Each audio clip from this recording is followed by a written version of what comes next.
Hello guys, welcome back ke Dua Bungsu Podcast official di YouTube dan Spotify.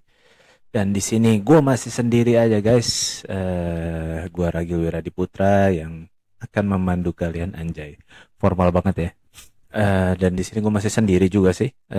Jadi yang episode-episode sebelumnya juga gue udah bilang ya, karena si Zenda juga masih belum bisa untuk ikutan join recording. Jadi karena gue mau mulai lagi podcast ini lagi, walaupun sendiri ya kita coba aja ya. Semoga bisa ya guys ya. Semoga bisa ya. Semoga bisa.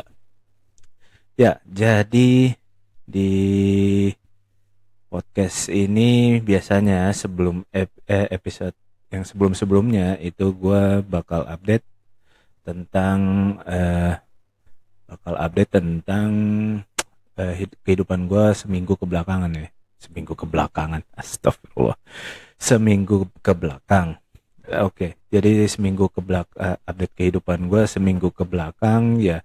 Di seminggu kebelakangan ini gue masih berkutat dengan pekerjaan gue, jadi masih pulang, bangun bangun bekerja, tidur, bangun kerja, tidur, masih hal yang sama berulang-ulang tiap tiap apa tiap minggu ya, masih kayak gitu-gitu aja sih guys. Kalau untuk yang percintaan yang lainnya pun gue juga belum ada update apapun. Mungkin juga kalian bakal capek dengerin updatean gue ini. Maksudnya yang nggak bakal ada yang tentang percintaan sih sebenarnya. Itu sih sebenarnya. Dan ya mungkin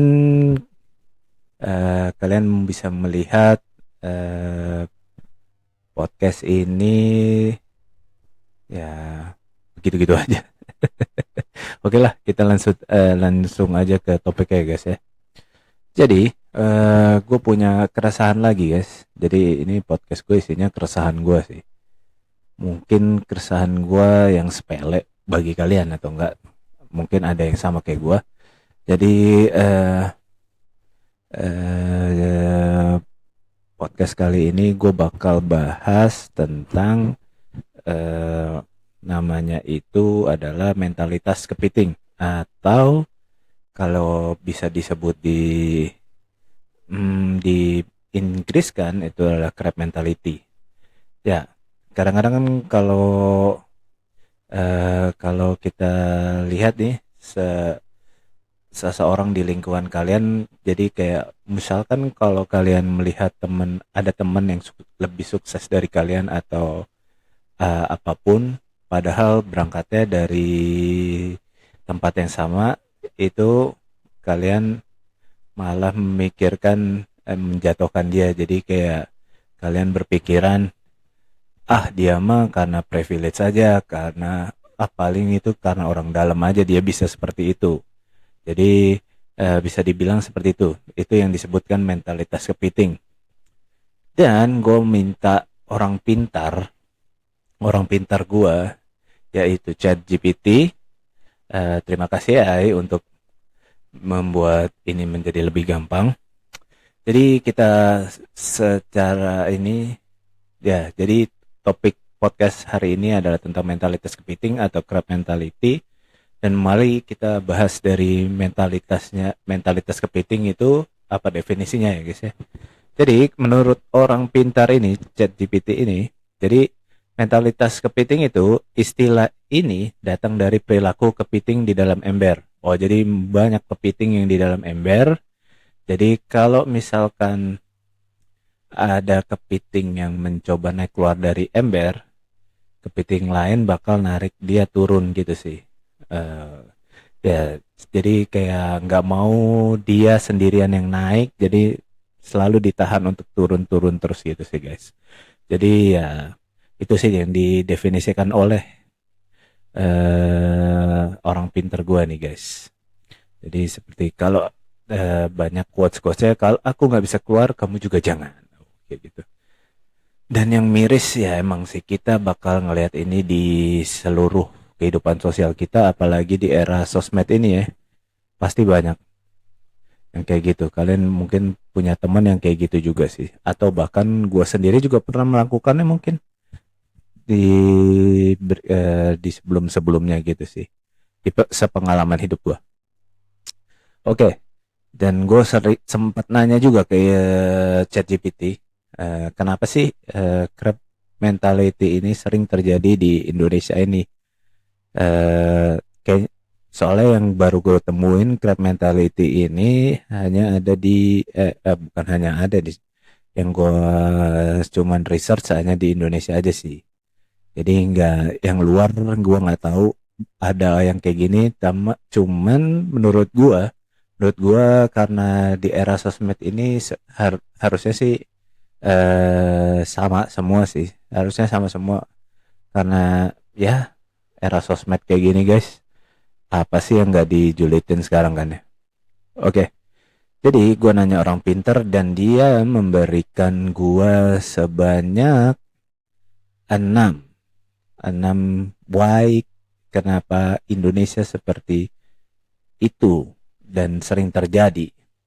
Oke, mungkin kita bisa deskripsikan satu-satu dari yang pertama dulu kali ya. Kenapa sih ini sering terjadi di Indonesia? Yang pertama adalah budaya kolektif yang menekan. Jadi Indonesia tuh punya budaya kolektif di mana harmoni dan keseragaman itu dihargai. Oh, jadi karena Indonesia ini sangat, gue bisa bilang sih sangat cinta kedamaian gitu ya, nggak mau banyak konflik segala macamnya, jadi itu lebih dihargain ya. Jadi terus lanjutannya, tapi kadang ini membuat kita takut tampil beda. Oh, oh iya, mungkin karena kita nggak mau mencari konflik dari sebuah statement atau apapun, jadi kesannya kita nggak mau ngambil yang beda. Ya udahlah, ikutin aja yang udah ada kayak gitu ya. Jadi saat orang, dan lanjutannya lagi, saat seseorang berani tampil menunjukkan potensi atau punya mimpi besar, dia justru dianggap sombong atau berlebihan. Ya ya ya ya, ya sih, jadi kayaknya idenya kan padahal kayak gitu, emang bisa kayak gitu-gitu ya. Jadi kayak ada komentar baru juga, mulai udah gaya ya kayak gitu. Jadi ada, ya bisa di relate relate. Jadi kalau gua ngelihat seseorang, misalkan kalau gua ngelihat seseorang itu dan dia beda sama gua dengan cara pemikirannya, kita selalu bilang mereka tuh secara berlebihan, padahal mah enggak ya. Oke, lanjut yang kedua. Yang kedua ini katanya sering terjadi karena rasa takut kehabisan kesempatan. Jadi kalau menurut orang pintar ini, ada kepercayaan tidak sadar bahwa kesuksesan itu terbatas. Jadi kalau orang lain sukses, artinya kesempatan buat kita makin sedikit. Akhirnya bukannya ikut senang, kita merasa tercam dan muncul komentar, pasti dia dapat karena kenalan. Oke. Ini juga pasti kalau kalian yang bekerja 9 to 5 dan segala macamnya, mungkin ini bakal relate ke kalian sih. Jadi kan kemungkinan kalian tuh masuk ke dunia perusahaan di mana kalian punya teman yang masuk ke bareng. Cuman cuman kok tiba-tiba dia lebih excels di pekerjaannya itu. Dan pasti kan kalau kita orangnya nggak seneng dengan hal itu, kita kan pasti komentar, dia pasti karena sering menjilat bos dan segala macam, pasti dia karena kenalan dan segala macamnya. Padahal kemungkinan memang ada kenalan dan menjilat itu pasti ada di dunia perusahaan. Cuman eh, kalau memang bukan itu kan seharusnya kita nggak menjatuhkan dia sih gitu ya. Jadi rasa takut kehabisan kesempatan ini kayaknya relate di dunia pekerjaan sangat ada sih. Jadi ya, jadi kan kalau mereka naik duluan, jadi misalkan kalian punya ambisi untuk menjadi manajer segala macam, jadi kayak kalian nggak bisa lagi tuh untuk mendapatkan kesempatan jadi manajer itu. Jadi ya, dan merasa terancam, ini benar juga sih. Padahal ya nanti kita ada konklusinya kali ya sebenarnya. Oke, lanjut. Yang ketiga ada iri dan rasa tidak aman. Oke. Penjelasannya di sini adalah kesuksesan orang lain seringkali jadi cermin buat melihat kekurangan kita. Bukan karena mereka salah, tapi karena kita belum siap menerima bahwa kita tertinggal. Lebih mudah untuk mengkritik daripada menghadapi rasa tidak percaya sendiri. Salah. Daripada menghadapi rasa tidak percaya diri sendiri. Oke. Jadi ada komentar, dia mah oke aja. Oke. Jadi semacam kesuksesan orang lain kekurangan kita, bukan karena masalah. Oh ya. Jadi sebenarnya karena kita mereka udah sukses, kenapa kita tidak? Dan emang sebenarnya dia ada poin-poin khusus untuk kenapa dia bisa sukses, sedangkan kita tidak gitu. Dan kita terkadang, menurut gua orang Indonesia itu gengsinya tinggi banget sih. Jadi nggak mau kita kelihatan lebih tertinggal dari orang lain gitu. Padahal sih kalau kita bisa embrace itu, kalau menurut gua sih lebih enak ya, soalnya kayaknya lebih enak kalau gua tahu kekurangan gua di mana. Jadi kan gua jadi bisa mensiapkan untuk nextnya kayak gimana, kayak gitu sih. Ya ini valid juga, iri dan rasa tidak aman. Oke, betternya sih kayak gitu ya guys, jangan sampai melakukan hal-hal seperti ini. Dan yang keempat, kita lanjut aja. Budaya merendah yang terlalu ekstrim. Oke, di Indonesia kita diajarkan untuk rendah hati, tapi kadang jadi takut untuk percaya diri. Jadi orang yang berani tampil beda, ambisius atau percaya diri sering langsung dilabeli sombong atau overconfidence. Oke, jadi seperti bakal ada komentar seperti ini katanya. Ngapain sih mimpi tinggi-tinggi, nanti sakit hati. Oh, budaya merendah yang terlalu ekstrim. Oh, merendah itu sama aja kayak ini enggak sih? Maksudnya, oh ya, humble, berlagak humble gitu kali ya. Jadi orang yang emang terlalu humble itu bikin kita takut percaya diri guys. Gua nggak tahu sih, cuman kayaknya gue mungkin belum paham deh untuk yang nomor 4 ini, budaya merendah yang terlalu ekstrim. Menurut gua kalau diri gua sendiri ke merendah itu perlu juga sih. Kalau diri gua ya, gua merendah itu perlu karena agar biar tidak terlalu, itu self defense mechanism gua kayaknya sih. Biar gua nggak terlalu sombong. Ini sih bener, orang terlalu sombong tuh, gue nggak mau orang terlalu sombong dan jadinya malah terlalu egois gitu sih sebenarnya. Kalau dari diri gue sendiri ya, dari diri gue sendiri sih gue nggak ini ya. Bentar guys, minum dulu.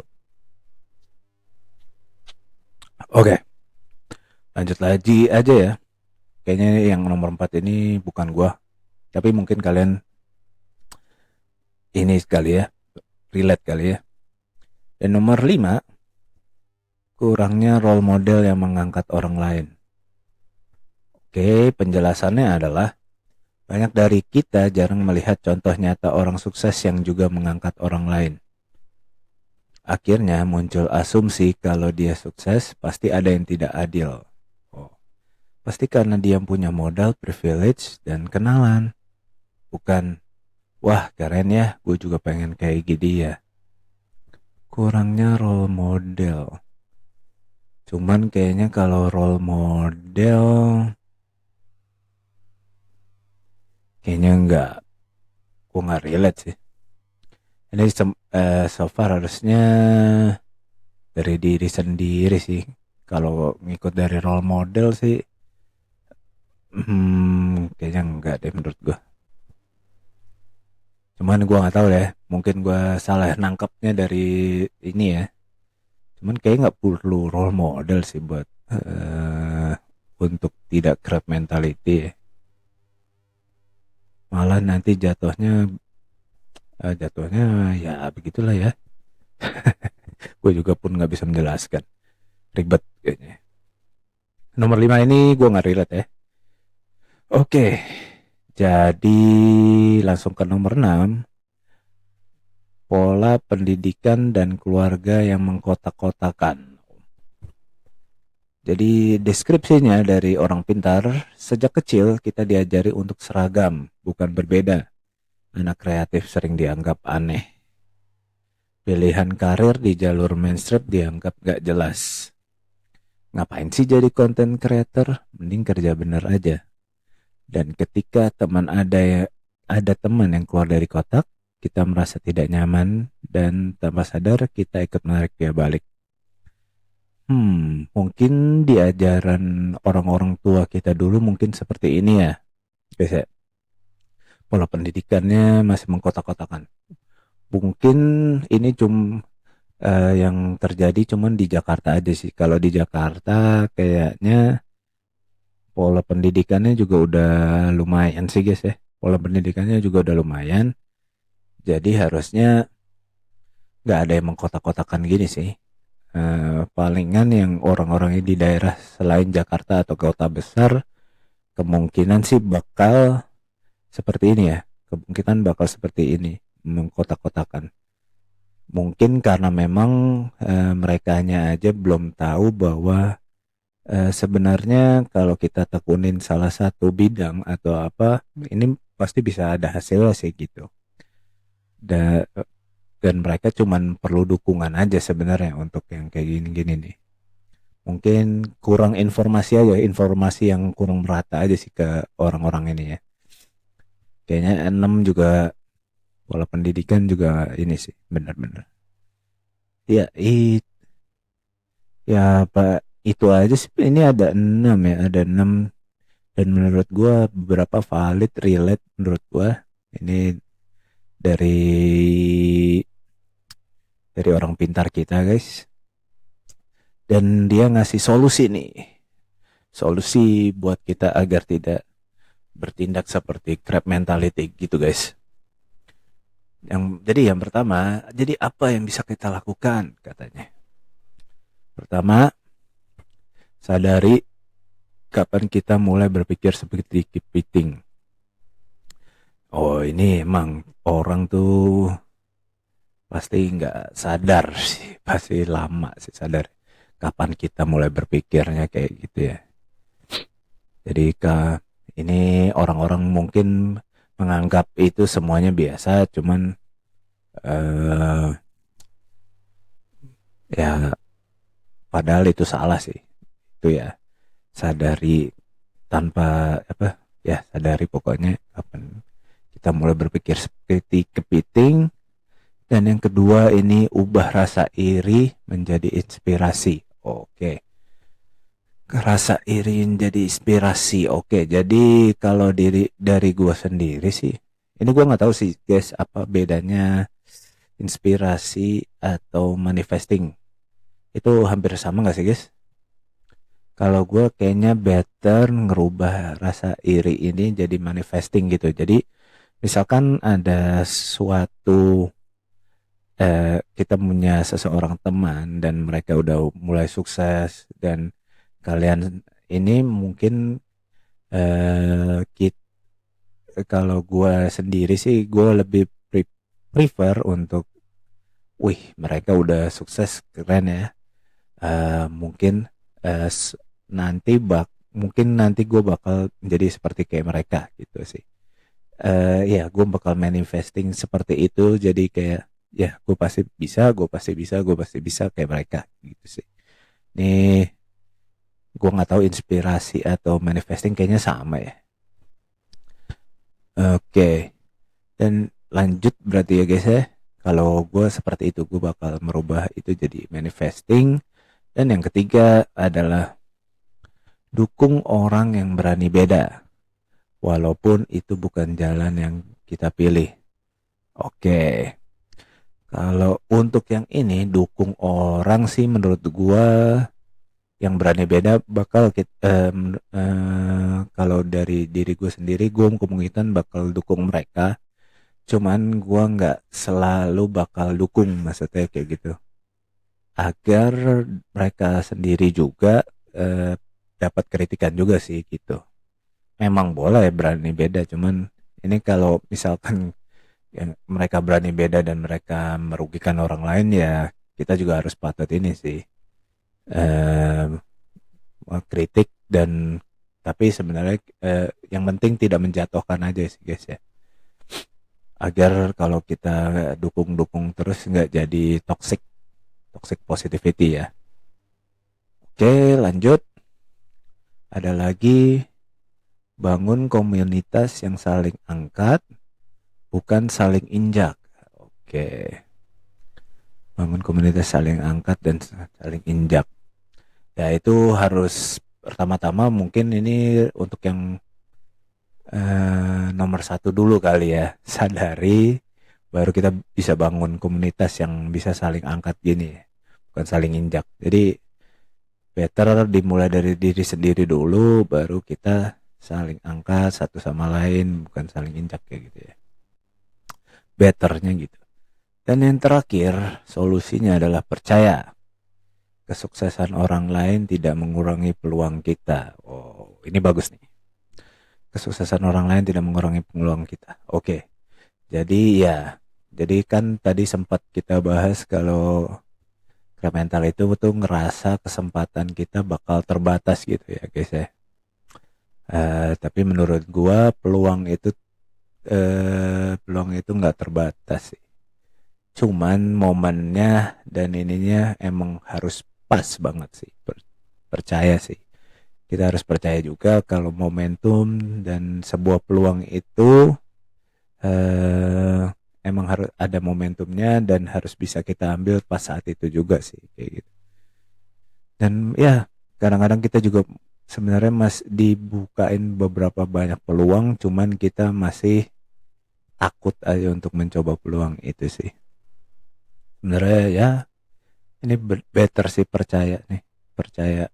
Jadi kalau kalian dengar-dengar kisah sukses orang-orang kan kalian mungkin pernah dengar ya salah satu contoh ya, yang pembuat KFC, Colonel Sanders aja bisa buat KFC jadi segede ini di umur, padahal dia mulai dari umur 70 ya.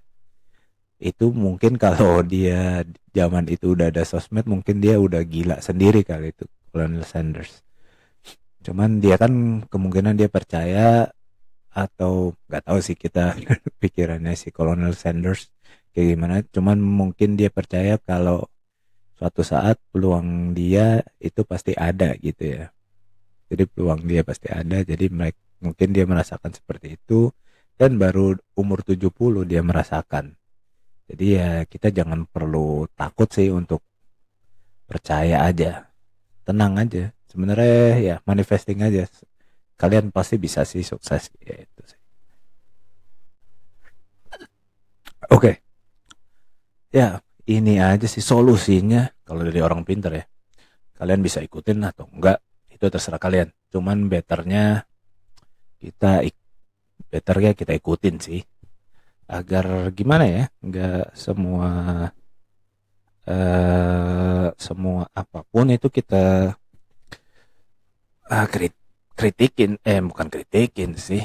Jadi ya semuanya itu harus kita jatuhkan untuk kita menjadi lebih baik dari mereka, tuh enggak juga ya guys. Jadi ya itu sih paling dari gua, dan mungkin bakal kita tutup kali ya. Gua cepat-cepat gini aja sih, 20 menit ya. Jadi mungkin gue yakin juga banyak kita juga yang pernah jadi korbannya, atau kita juga pernah jadi pelaku ya. Terus ya mungkin perasaan seperti mentalitas kepiting ini nggak hilang dari semalam, tapi ya emang bisa mulai dari diri sendiri.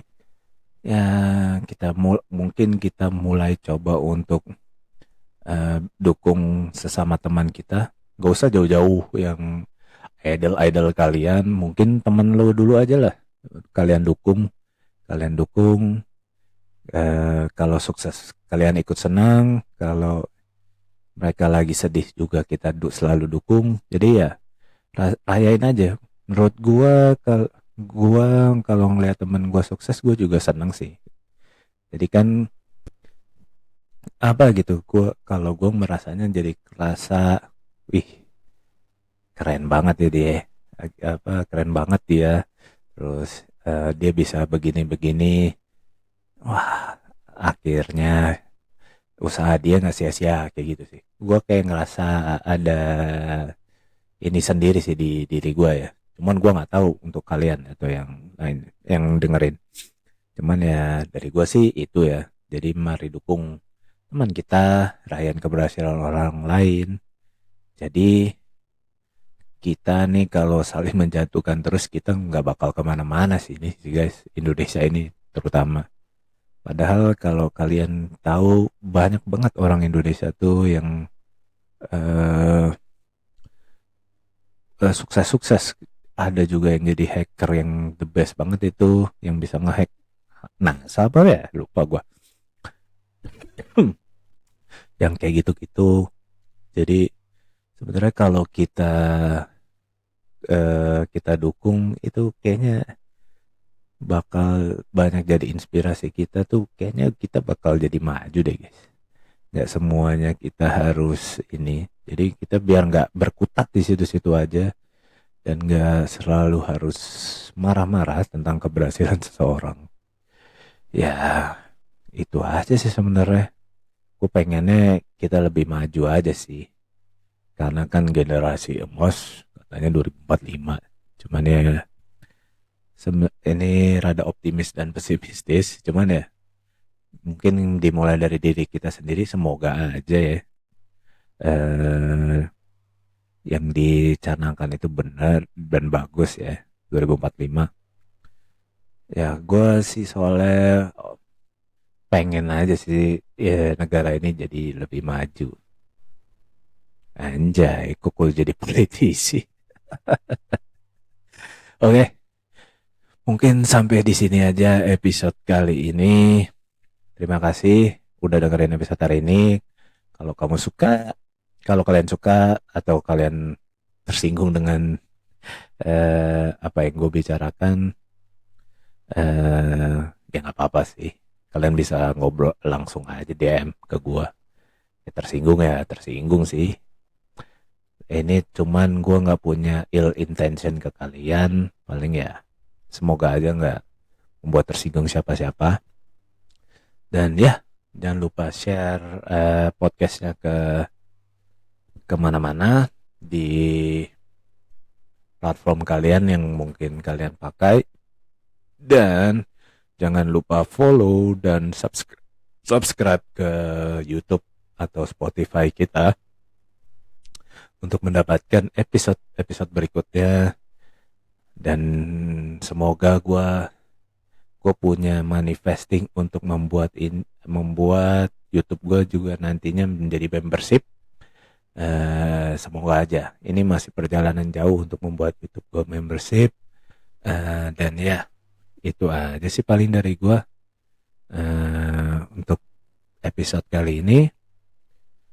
Terima kasih yang udah mendengarkan, dan terima kasih yang sudah menonton di YouTube lewat video. Dan itu aja dari gue. Dan gue Ragil Wiradiputra. Bye bye. Sampai ketemu di episode berikutnya. Bye bye.